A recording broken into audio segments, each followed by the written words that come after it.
신약의 말씀 사도행전 17장 2절에서 7절입니다. 제가 받들어 봉독하겠습니다. 바울이 자기의 관례대로 그들에게로 들어가서 새 안식일에 성경을 가지고 강론하며 뜻을 풀어 그리스도가 해를 받고 죽은 자 가운데서 다시 살아나야 할 것을 증언하고 이르되 내가 너희에게 전하는 이 예수가 곧 그리스도라 하니 그 중에 어떤 사람 곧 경건한 헬라인의 큰 무리와 적지 않은 귀부인도 권함을 받고 바울과 실라를 따르나 그러나 유대인들은 시기하여 저자의 어떤 불량한 사람들을 데리고 때를 지어 성을 소동하게 하여 야손의 집에 침입하여 그들을 백성에게 끌어내려고 찾았으나 발견하지 못하매 야손과 및 형제들을 끌고 읍장들 앞에 가서 소리질러 이르되 천하를 어지럽게 하던 이 사람들이 여기도 이르매 야손이 그들을 맞아들였도다. 이 사람들이 다 가이사의 명을 거역하여 말하되 다른 임금 곧 예수라 하는 이가 있다 하더이다 하니. 아멘.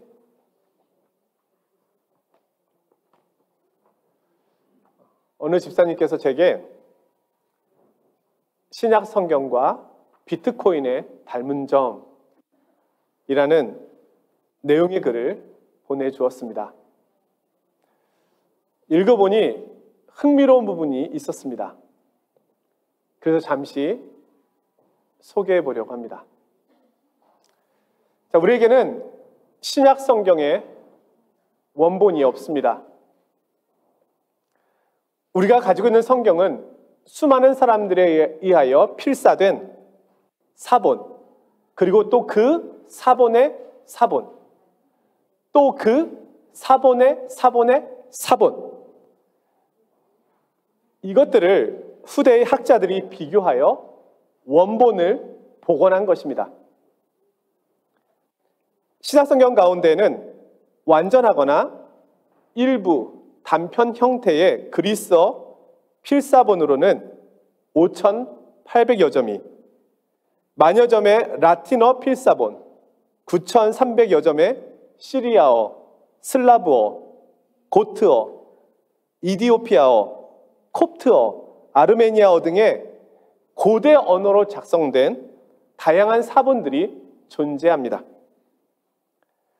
학자들에 따르면 신약성경 사본의 99.5%는 내용면에서는 일치하지만 철자 등 세세한 부분에 있어서 0.5% 정도의 차이가 난다라고 합니다. 하지만 다른 고대 문헌들과 비교해 볼 때는 압도적으로 많은 사본의 양 때문에 거의 모든 오류들을 찾아내고 원본을 거의 완벽하게 복원할 수 있다는 것이 고고학자들의 결론입니다. 성경을 제외하고 가장 신뢰가 높은 고대 문서 중에는 호머의 일리아드라고 하는 작품이 있습니다.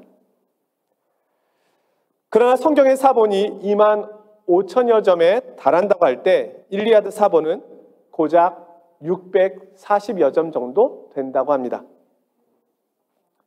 그런데 흥미로운 것은 비트코인이 이와 흡사하다는 겁니다. 비트코인 원장, 원래 처음에 존재했던 그 장부, 이것을 레제라고 얘기하는데요. 여기에 정보에 참여하는 모든 사람이 이 내용을 다 공유하고 있는 형태로 되어 있습니다. 엄밀한 의미에서는 원본이 없다는 겁니다. 전 세계에 흩어져 있는 비트코인의 사본과 같이 분산되어 있는 원장을 모두 다 동일한 기록으로 가지고 있다는 겁니다.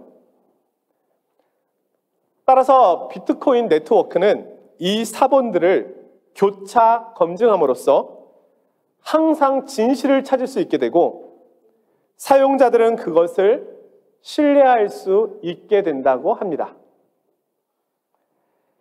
만약 비트코인 원장, 처음에 존재했던 장부를 누군가가 조작하려고 하면 분산되어져 있는 수많은 사본들에 의하여 그것은 무력화될 수밖에 없다는 겁니다. 이와 마찬가지로 후대의 누군가가 신약 성경의 사본을 조작하려 했던 흔적들이 있었다면 압도적인 양의 사본 때문에 그 조작이 드러나게 된다는 겁니다. 흥미로우십니까? 저는 흥미롭더라고요. 그럼 왜 이렇게 신약 성경은 이렇게 많은 사본들을 가지고 있게 되었을까요? 그것은 당연히 신약 성경에 기록된 내용들에 대한 강한 믿음과 그것을 전파해야 했던 어떤 의무감 같은 것이 가득했던 사람들이 초대교회에 많았기 때문입니다. 예수는 그리스도, 예수는 주라고 하는 사실을 그들이 깨달았기에 전해야만 했던 것입니다. 오늘 사도행전 말씀을 통해서 바울은 어떻게 복음을 전하고 있는지 그 내용에 귀를 기울여 보려 합니다. 자, 빌립보 감옥에 갇혔던 바울은 찬양과 기도하는 가운데 큰 지진이 일어나서 감옥에서 나오게 되었습니다. 놀라서 당황하고 있던 간수에게 바울 사도는 복음을 전했습니다. 주 예수를 믿으라. 그리하면 너와 내 집이 구원을 얻으리라. 그러자 그와 그의 가족들이 세례를 받고 그리스도를 믿는 놀라운 구원의 역사가 나타났습니다.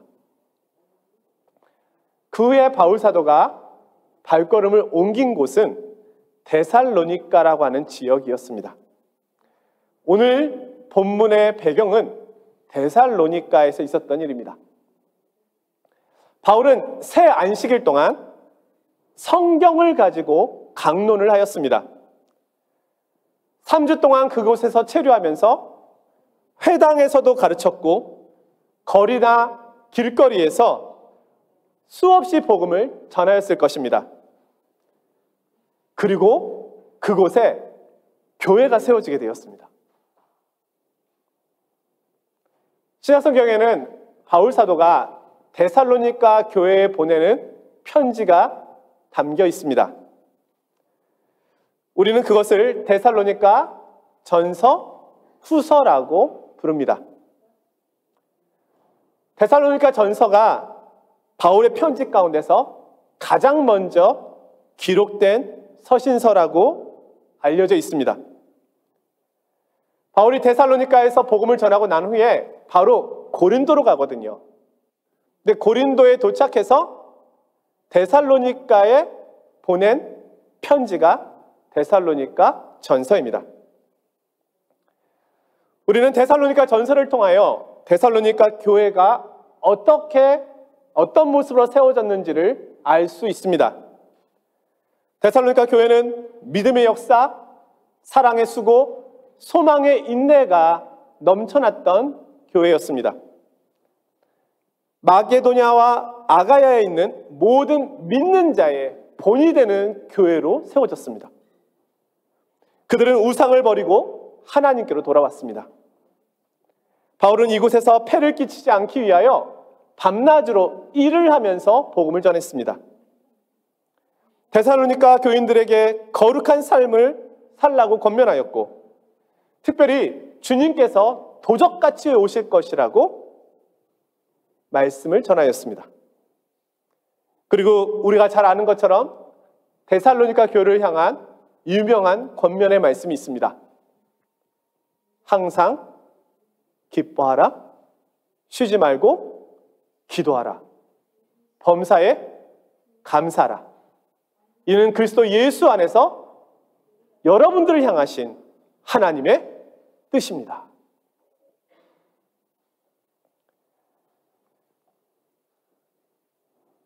바로 이 데살로니가 교회의 출발점의 모습을 오늘 성경이 보여주고 있는 겁니다. 이 교회가 어떻게 세워지게 됐는지를 보여주고 있습니다. 자, 오늘 성경을 통해서 바울이 복음을 전했던 방법에 귀를 기울여 보려고 하는데요. 바울은 여기서 성경을 강론하였다라고 말씀합니다. 여기서 성경은 구약 성경을 말합니다. 구약 성경도 역사는 오래되었지만 신약 성경과 같은 방식으로 오랫동안 보존되어 왔습니다. 바울이 구약 성경을 가지고 복음을 전한 방식은 구약 성경에 나타난 예수 그리스도를 설명하는 것이었습니다. 구약 안에 있는 그리스도의 고난과 죽으심, 부활, 그리고 믿음에 대한 말씀, 그것을 전한 것입니다. 구약은 그리스도를 보내주시겠다고 하시는 하나님의 약속이고, 신약은 약속하신 그리스도께서 오셨다라고 하는 약속에 대한 성취입니다. 따라서 구약 안에는 예수 그리스도에 대한 수많은 예언과 예표들이 가득합니다. 예수님께서는 성경, 구약 성경을 가지고 이 말씀이 나에 대하여 증거하고 있다라고 말씀하셨습니다. 아브라함은 나의 때를 미리 보고 즐거워하였다. 모세는 내게 대하여 기록하였다. 다윗은 나를 주라고 불렀다. 이것이 예수님께서 구약에 대하여 가르치신 내용들입니다. 자, 그럼 바울은 어떤 방법과 어떤 내용을 가지고 이 복음을 전하였을까요? 2, 3절에 요약되어 있는데요. 바울이 새 안식일에 성경을 가지고 강론하며 뜻을 풀어 그리스도가 해를 받고 죽은 자 가운데서 다시 살아나야 할 것을 증언하고 이르되 내가 너희에게 전하는 이 예수가 그리스도이니. 자, 뜻을 풀어서 증언하였습니다. 학자들은 이 바울 설교의 이 핵심을 증거와 선포라고 요약해서 말합니다. 자, 성경을 많이 읽는 것 중요합니다. 그러나 오늘 바울의 방식을 보면 많이 읽는 것만으로 되지는 않습니다. 뜻을 풀어 가르침을 받아야 합니다. 그래서 성경 공부가 중요한 것입니다.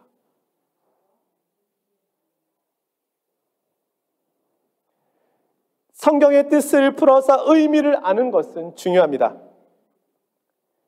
바울은 구약 성경에 예언된 그리스도의 고난당하심과 부활하심을 풀어서 가르쳤습니다. 자, 구약 성경에는 300군데가 넘는 예수님의 메시아 되심을 증거하고 있지만 특별히 그 가운데서 바울 사도는 예수님의 고난과 부활을 입증하는 데 노력하였습니다. 이것은 회당에 모여 있었던 사람들이 구약 성경에 대한 기본적인 지식이 있었기 때문에 가능했던 방법이었습니다. 자, 이런 생각을 해봅니다. 여기 계신 우리 성도님들께서 유대인 회당에 갔습니다. 자, 구약 성경을 펼쳤습니다. 어떻게 예수님을 증거하시겠습니까? 나 몰라요. 나 몰라요. 이러고 오시렵니까? 왜 이런 걸 나에게 시켜요?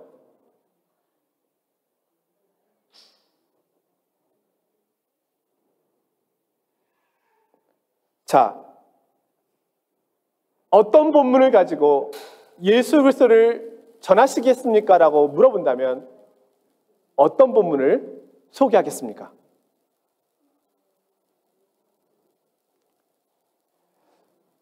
저도 이 본문을 읽으면서 내가 만약에 유대인 회당 앞에 선다면 어떤 본문을 가지고 이들에게 복음을 전할 것인가를 생각해 보았습니다.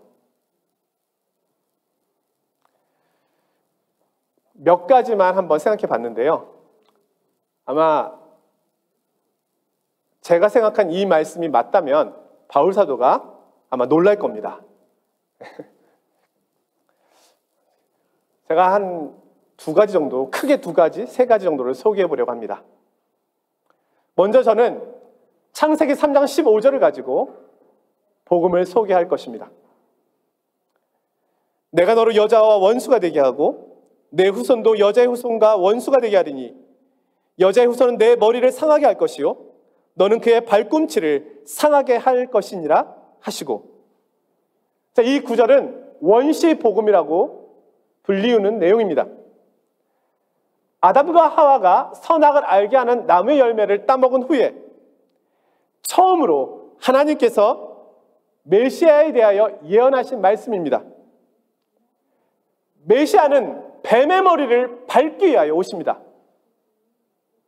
그러나 뱀은 메시아의 발 뒤꿈치를 상하게 할 것입니다. 이 일은 갈보리 언덕에서 십자가 위에서 예수 그리스도를 통하여 일어났습니다. 예수 그리스도는 사망이라고 하는 뱀의 머리를 밟으셨습니다. 그리고 그분은 사망을 이기시고 부활하셨습니다. 이것을 전할 겁니다. 그 다음은 시편 22편일 수도 있습니다. 시편 22편에는 메시아의 죽으심, 특히 손과 발이 찔리시고 겉옷과 속옷이 제비 뽑아 나눠지는 장면을 묘사하고 있습니다. 이분이 곧 예수 그리스도입니다 라고 소개할 수 있습니다. 그리고 가장 대표적인 것은 우리 성도님들이 잘 아시는 이사야서 53장입니다. 그는 실로 우리의 질고를 지고 우리의 슬픔을 당하였거늘 우리는 생각하기를 그는 징벌을 받아 하나님께 맞으며 고난을 당한다 하였노라. 그가 찔림은 우리의 허물 때문이요 그가 상함은 우리의 죄악 때문이라. 그가 징계를 받음으로 우리는 평화를 누리고 그가 채찍에 맞음으로 우리는 나음을 받았도다. 메시아께서 왕으로 오셔서 우리를 다스리기 전에 우리를 위하여 자신을 내어주시고 돌아가시는 장면을 묘사하고 있습니다. 바울이 이런 내용을 가지고 회당에서 뜻을 풀어 설명했겠죠. 그리고 이렇게 요약합니다. 내가 너희에게 전하는 이 예수가 곧 그리스도이십니다. 구약 성경에서 말씀하고 있는 메시아가 바로 이 예수 그리스도이십니다. 오늘 성경에 그렇게 나와 있잖아요. 자, 이 바울이 이렇게 증언을 하자 경건한 헬라인의 큰 무리와 적지 않은 귀부인들도 권함을 받고 바울과 실라를 따르게 되었습니다. 그러나 복음을 거부하는 이들도 있었습니다. 한마디로 믿을 수 없다는 겁니다. 사람들은 예수가 하나님과 율법과 성전을 모독한 거짓 선지자라고 죄인이라고 생각하였습니다. 이 바울의 말씀을 믿을 수 없었던 유대인들은 불량배를 데리고 와서 떼를 지어 성을 소란케 하였습니다. 그들이 외쳤습니다. 천하를 소란케 하는 이들이 여기에 있도다. 당시로 말하면 천하는 로마 제국을 말합니다. 무리들은 바울과 일행과 이방인 가운데 그리스도인이 된 야손, 그들이 로마 제국의 질서를 어지럽히고 로마에 대하여 반란을 일으키고 있다고 하여 고발합니다. 당시 로마 제국 안에서 가장 큰 죄는 경제사범이 아니라 정치사범이었습니다. 그들이 바울과 일행을 고발한 내용이 7절에 나오는데요. 이 사람들이 다 가이사의 명을 거역하여 말하되 다른 임금 곧 예수라 하는 이가 있다 하더이다. 정말 이들은 지혜롭습니다.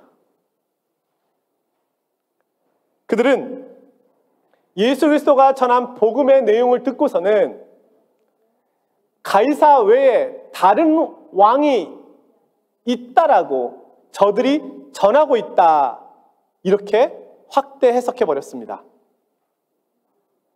그럼으로써 그들에게 왕에 대한 반역으로서 반역죄를 씌울 수 있었던 겁니다. 그들은 바울과 일행을 몰아가기 위하여 이 말을 하였지만 사실 이 말은 어떤 의미에서 참 진리입니다.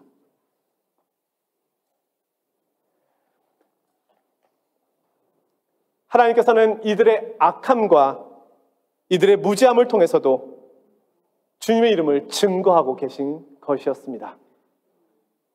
예수 그리스도는 다른 임금 예수가 아니라 로마 황제 가이사보다도 더 참되고 영원한 임금이십니다.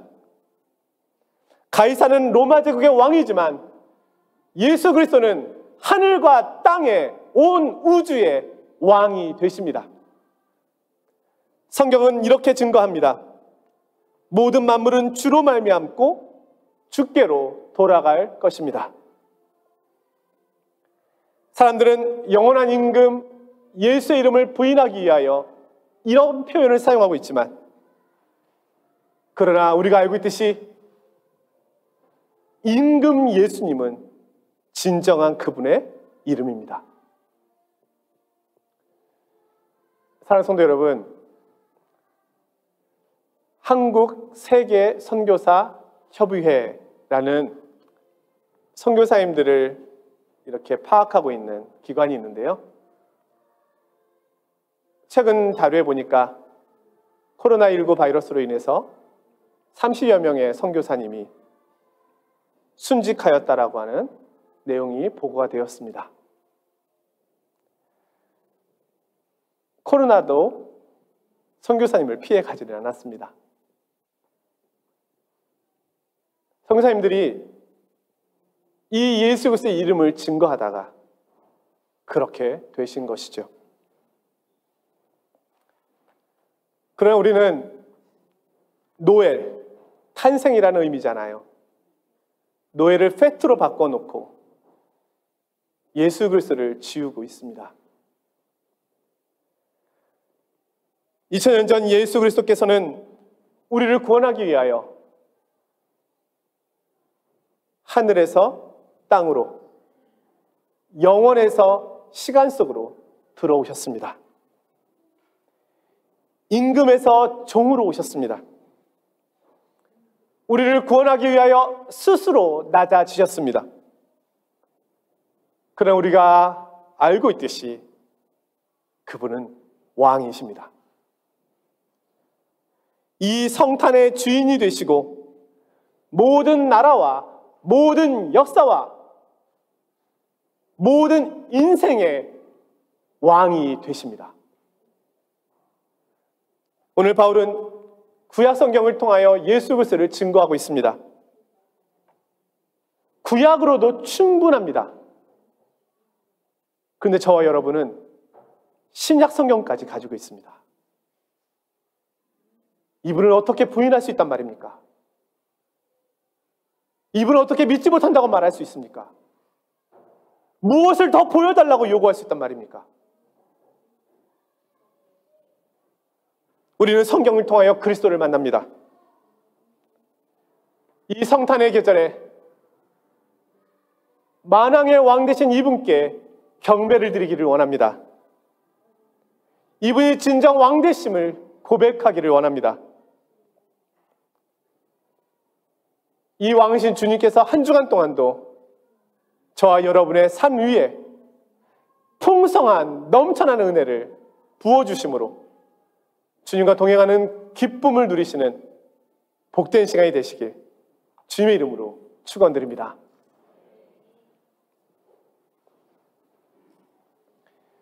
거룩하신 하나님 아버지, 주님의 귀한 아들 예수 그리스도를 저희들에게 보내주시니 감사합니다.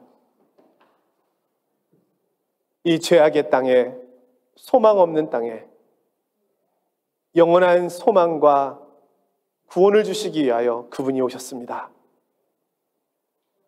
그러나 여전히 많은 시간이 흘렀음에도 불구하고 세상은 그를 알지 못합니다. 구약도 신약도 읽지 않습니다. 제대로 공부하지도 연구하지도 않습니다. 주님, 2021년 이 성탄의 계절에 다시금 저희들의 마음을 열어주셔서 예수 그리스도만이 참된 구원자 되심을 밝히 드러내 주시옵소서. 상한 마음을 위로하여 주시고 분열이 있는 곳에, 다툼이 있는 곳에 평안을 주시고 죄와 죽음이 있는 곳에 생명과 구원을 나타내 주시옵소서. 마음껏 주님께 경배하는 이 성탄의 계절이 되게 하옵소서. 예수는 그리스도, 예수는 주되심을 선포하는 이 계절이 되게 하여 주시옵소서. 예수 그리스도의 이름으로 기도드리옵나이다. 아멘.